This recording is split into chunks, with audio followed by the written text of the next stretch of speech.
into it. For those of you watching on YouTube, please subscribe to the channel, like the video, drop your comments down below, share it if you can. We obviously engage with people on there, and any kind of engagement helps us massively with the algorithm. So please, like I said, subscribe to the channel, like the video, drop your comments down below. For those listening on Spotify, Apple, or any of the podcasting platforms, please follow, give us a 5-star review. That obviously helps us on the audio platforms as well. Let's go on to the preview section then. So we've got a bunch of games, as we were talking about. This week is your Carabao Cup week and is our Europe week. So we'll start with Arsenal at home to Bolton. What are you expecting? Are you expecting a bunch of rotation? And do you have any aspirations for this, for the Carabao Cup and obviously to win this game? What's your general take on the Arsenal Bolton game? So it's a good question. I think to be a bit jokey, I think it's going to just be pure Sam Allardyce football from both sides. But I mean, in all seriousness, I do think we will rotate. I think we have to. We've had a really hard run of games recently, and I think we've pretty much been playing, our best players to death. I know obviously Saka got a nice early bath alongside of Trossard in the last game, but that was much needed. And as much as Saka's our best player, I was actually quite happy to see him come off and him be the one to come off in that game, because he really does need a break. And if we've now got Odegaard out for a prolonged period of time, the worst thing that could happen is for Saka to get injured as well. So it's good to see that, but I do think we will continue to rotate. I think we will probably see Nwaneri come in. I do think we'll probably see some of the other youngsters come in, possibly Miles. He could come in as well. I do imagine that we'd probably rotate a little bit and maybe get Sterling a game. I think Sterling could come in. I think you could see him start on the left-hand side and give Martinelli a bit of a break, because he was cramping up at the end of the game with City, and he was obviously doing an unbelievable defensive job, which I have to shout out. Everyone was jumping on Martinelli. He was class on Sunday, right? Like from perspective of doing an all-round job, he did exactly what he needed to do. He got himself back, I think, on the, on the good books, in the good books, I think, of the Arsenal fandom, because if you're not playing well and you're an attacking player, at least work hard, right? And that's been some of the criticism of like a Rashford in the past, right? Like if you're not playing well, at least try and work hard and play yourself out of bad form. And I've got to say that Martinelli is at least doing that. So I just want to give a shout out to him. I know people have been really harsh and really going really. I honestly think a little early on, like completely condemning him, and I think it's mental given how good he was for us in 2023. Or I guess in 2022. But anyway, I think we'll rotate. I imagine, we'll play some. I reckon Calafiori could get another game as well.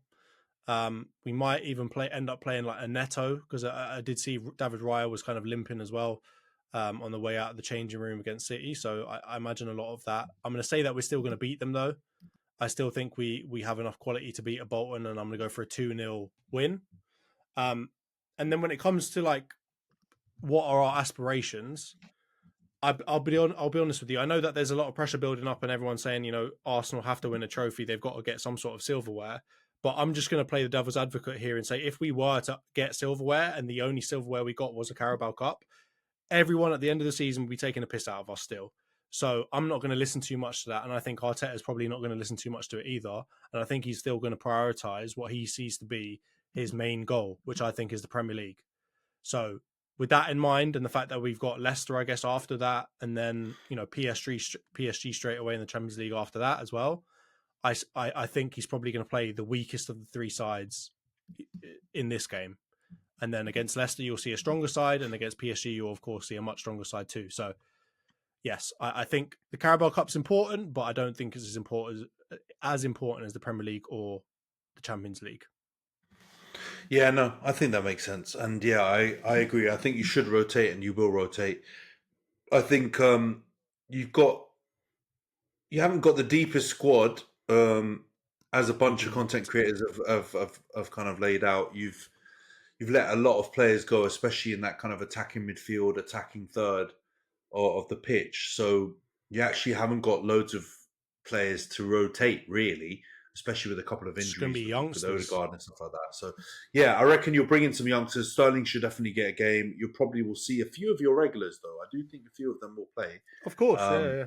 of course. Probably will have to, and because of that, I think you'll slap the bollocks off Bolton. I've got to be honest. I think you'll win 4-0, and I think it will be a very routine win, and it will be a nice confidence booster. And I do think your home form is something that will probably play a big part in you winning titles and win the league and stuff like that, because that is kind of not that you've been losing games at home, but you've had a tendency to draw a few games that you probably should win at home. So I think you're going to get a nice resounding win that will give you guys a nice bounce going into that home game against Leicester as well. So yeah, I'm going to go 4-0. Just on that Martinelli point as well, I do agree with you. I think people go really hard on Martinelli, but I actually think his defensive capabilities and his work rate is something that no one should ever question, because he's always put in a shift. He's always been really good defensively. He's always come back to help his left back. I think the question marks that are fair is just around his attacking output, which I think has been the issue. But I do think Martinelli's a confidence player when it comes to that attacking stuff. So like Rashford, if he's not scoring, if he's not assisting, if he's not doing something, on that side of the pitch, then he takes a bit of time before he's going to be able to do that again. And unfortunately, it's just taken quite a long time, because last season wasn't a great season as a whole, attacking wise. And he's kind of gone into this season in a similar fashion. But, he did it was one of those assists where I've been moaning about Sancho's got 2 assists already, and he's barely done anything. The one to Calafiori is kind of is a bit of a cheap assist, because Calafiori just curls it in the top corner. He didn't do that much. But again, that might do something for his confidence, and you never know. He might pick up from here. But let's. We're both Martinelli fans, so let's hope he does turn it around, because I do like him as a player. All right, let's go on to United Twente then. We're not going to dwell on this too much. I'm expecting us to play a pretty strong squad, as I talked about earlier, with the points about Rashford. We may rotate a little bit based on the Palace lineup. I'm probably expecting Casemiro to come in. I think Ugarte will probably get an hour. I wouldn't be too shocked to see something similar to what we fielded against Barnsley. I think Højlund will probably come in as well now that he's back to full fitness, and you might get an hour from him. You may see Mason Mount, etc. Either way, we've got more than enough strength in the squad to win against Twente. I don't think it'll be a battering like I'm predicting for you guys against Bolton, because I think they're a decent team. But I'm expecting us to win. So I'm going to go for United to win 3-0. But it could be like a 2-0, or it could be a closer one. But I'm expecting us to win that game and start our Europa League campaign in a positive way. What do you think? What do you think the score will be, and how do you think the game will go? I agree with you. I think you'll put out a strong 11. I think you won't dominate necessarily, but I think you will get the better of the chances. I think they'll obviously get chances against you. I think that's not crazy to think, but I just don't think they will be clear-cut chances or like open goal type chances. So I just don't think they're going to be able to score, to be honest with you. So I'm going to go for a 2-0 Man United win. I think you've got enough quality to get the job done, and I think Ten Hag's going to want to prove something to his Dutch buddies, his former foes. Yeah, I mean, I'm trying to look up and see right now where Twente are in the Eredivisie as well, because they're 4th, right? So they're up there. They're ahead. Okay. Yeah, they're ahead of Feyenoord, and Ajax are still deeply in the mud. But they're still away behind PSV and AZ Alkmaar, who are the 2 teams at the top. So we're essentially playing a top 4 team in Holland. So yeah, I would expect us to get the win. Maybe 3-0 is a bit ambitious. Maybe your 2-0 is probably on point. But I do think we should get a victory, and there's no excuses for that home fixture. All right, let's go on to Arsenal against Leicester then. I think this is a fairly straightforward one, right? You got to get the 3 points. You're expecting a full strength squad. You've got to try and obviously bounce back from. I know it's not really dropping 2 points, but you didn't get a win on the weekend, so you want to get back to winning ways in the league. We can't lose any more points. Yeah, Saturday kickoff. Newcastle Man City is the 12:30 before you guys, and you're the 3 o'clock kickoff, so you'll be reacting directly to to that result. I think Wolves against Liverpool is the 5:30, so that will be after you guys as well. So you're in and around all your rivals. So what do you think will be the result, and how do you think that game will go? I don't know, man. I don't. It's not that I have a bad feeling about this, but I think Leicester are the most dangerous of the three promoted teams, and I think it's mainly due to Jamie Vardy. And as much as I don't like him for his past, things that he's done, I do think he's just a proven Premier League striker, and I think he is crafty, and I think crafty is actually what could work against Arsenal. And when I say that, I don't mean as in it's guaranteed that he will score. But I think when you put like big brutish strikers up against Arsenal, I think it's a little bit easier for Saliba and Gabriel to deal with.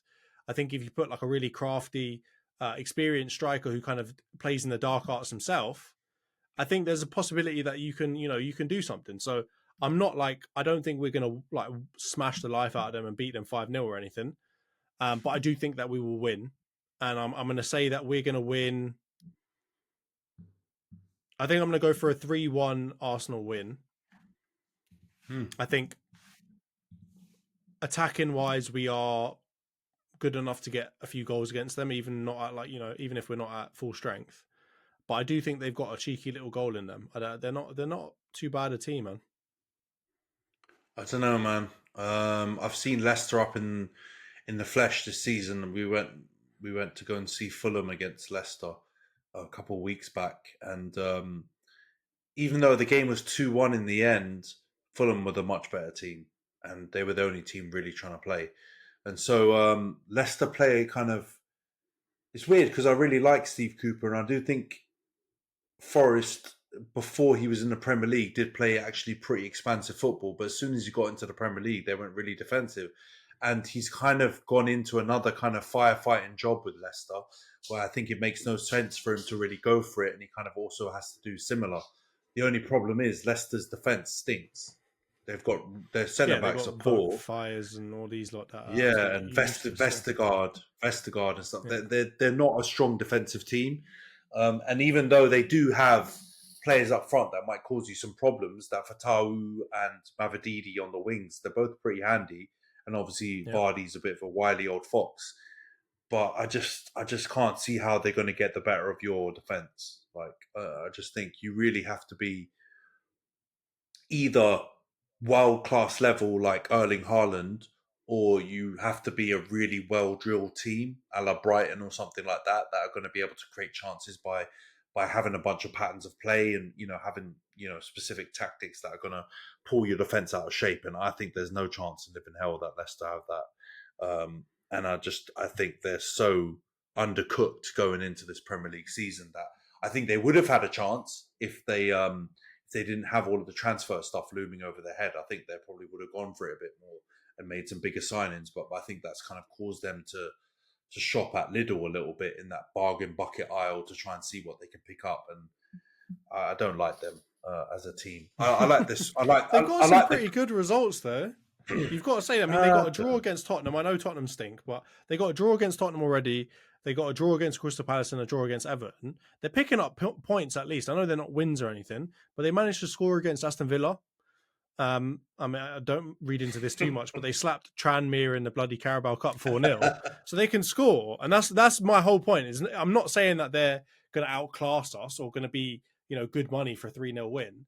I'm just saying there's something about them that makes me believe that they have the ability to score. And I don't want to also overdo it with Arsenal, kind of over-egg the pudding, as you might say, and say we're never going to concede. Because last season we still conceded 20 plus, 30 plus goals. And it's not always against only the good teams that we concede them. And I think there's a possibility that Leicester might surprise you a little bit, but I still think we'll beat them. Yeah, I mean, it's not impossible. Of course, it's not impossible, but I just can't see a world in which they score a goal. So I honestly, I think this is the worst matchup for them to go into. Leicester are going to absolutely try and low block Newcastle S-House the performance without any of the tools to do it. And so that's no Joe them in there, they've got zero threat. They've got zero threat to your defense, and then their defense is absolutely S. So I think it's. I don't think you're gonna hammer them, but I think it's just a 2-0. It's just an easy 2-0, 3-0. I don't think they're gonna score. That's what my long-winded way of getting to that result prediction. I think you guys are going to have a comfy 2-0. All right, let's go on to United Spurs. Wow. Oh, Previously, I've kind of not really minded and quite liked Spurs, but since we've been in the mud, since we've been in the mud and they've kind of, they've overstepped their mark and started to chat wass about all our players and start to, talk up all of their mediocre players. I've kind of really want to give them an absolute slapping now. So I'm hopeful that we're going to go into this game off obviously a win in midweek. I think Tottenham are also going to be in the Europa League in midweek as well. So it's the Europa League derby for us. Against Carabao. Can you believe God. it, mate? They're playing against Carabao. Hopefully they flop that one, but I doubt they will. But yeah, we're going to play against Tottenham. I think it's the 4:30 on Sunday, so we've swapped places. We'll be the last game of the week. You know what, man? I really want to win this game, and I desperately think we need to. I desperately think we need to as well. It's not only me wanting to. I think the Palace result has put us in a position where if we want to have a chance at this top four, or a respectful finish at all, we need to win this, because not only do we need the 3 points, but it's against taking 3 points off a rival who I think we're going to be competing with in and around that area. So I think we have to get a win. I think we owe them from last season where in that away fixture we should have been 3-0 up, and somehow it was 0-0 at half time, and in the second half we capitulated and they ended up winning the game. And then at home we again should have won. I think McTominay had a header on his head in front of the goal in the last second, and somehow he didn't score. He put it wide, and so we should have won that game. We deserved to win it, and we didn't. We managed to get a draw. So we owe them one after last season. And to be honest, man, as much as we're rubbish, we're not Tottenham rubbish. I'm sorry, we're not Tottenham rubbish. So we should be beating Tottenham. We've got a better team than Tottenham, and I don't buy into any of this high line for life, big Ange loving stuff. From the first moment, I've always thought people are just going too big on this. And this is football hipsters loving this attacking football without any kind of sense and logic. Because it was very obvious at some point people were going to work it out. They were going to get exposed. Results were going to get dodgy. And that was going to be the moment where I was interested to see, will Ange change? Will he start to realise he's got to be pragmatic? Or is he just trying to play dream football, idealistic football without any consequences? And Tottenham's perfect for him because they've got no pressure to win anything. So I just don't think we can have any excuses not to win against them, and I don't think we should accept anything other than a win. And I'm hoping that coming off a win in midweek against Twente, hopefully we don't get any injuries. We're able to field a full strength squad, more minutes in the legs for some of our players coming back. I think we've got no excuse but to get a win. So I'm going to be positive. I'm going to be upbeat after the Palace performance, and I'm going to say we're going to win 3-1. But obviously, this is quite an even game in reality. But I just don't think there's any excuse for us to have anything other than a win in this. So I'm going to be positive, and I'm going to say that we're going to convert our chances and stick it on Spurs. I'm hopeful that we just learn a bit from you guys. Get some set pieces in there, give Vicario some elbows, try and unsettle Romero before they unsettle Martinez, and hopefully we can get a win. But I'm going to go 3-1. What do you think about this one? I'm really in two minds, because I'm looking at these results that you've played against them. There's a lot of 2-0s or 2-2s. Like every single one of your games for the last 4 results has been either 2-2 or 2-0.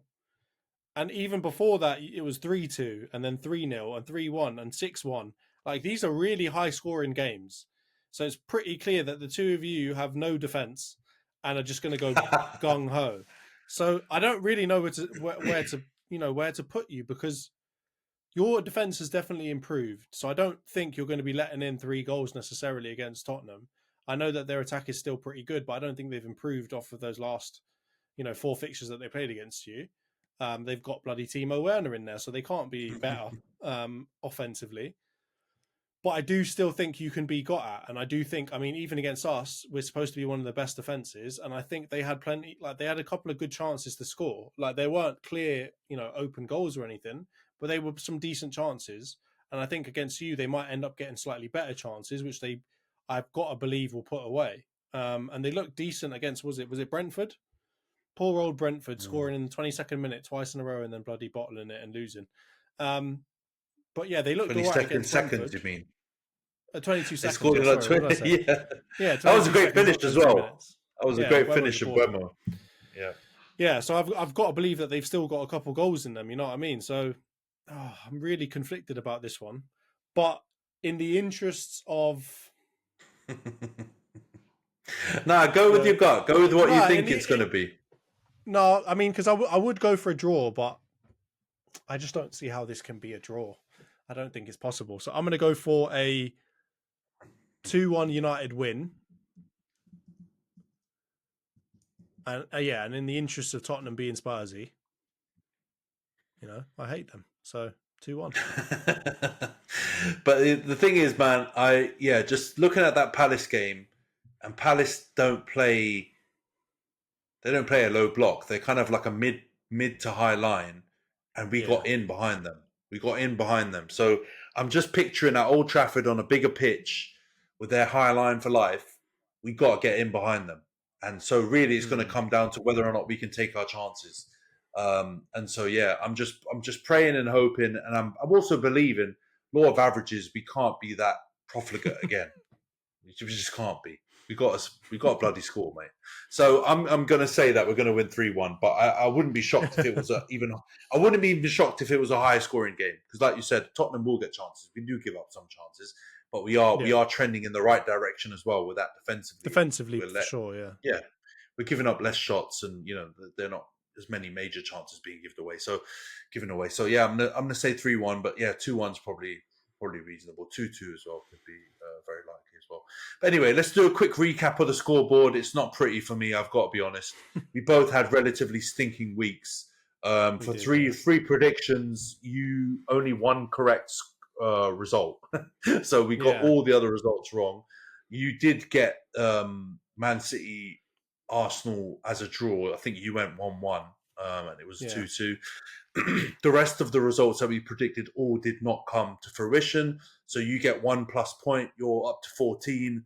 I'm still lingering at 4. So it's looking pretty dire for me, I've got to be honest. You've overtaken me in FPL, and you've extended your lead in this prediction race. But we've got 4 fixtures to predict. So the remontada is looking unlikely, but it's not. We can't rule it out. It's going to have to be off of correct results this week as well, because we've gone for the same. Well, it's going to have to be off of score predictions this week, because we've gone for the same result in every single one. Yeah, exactly. Arsenal to win both, Man United to win both. So that may have been tactical. That may have been tactical. That may not have been.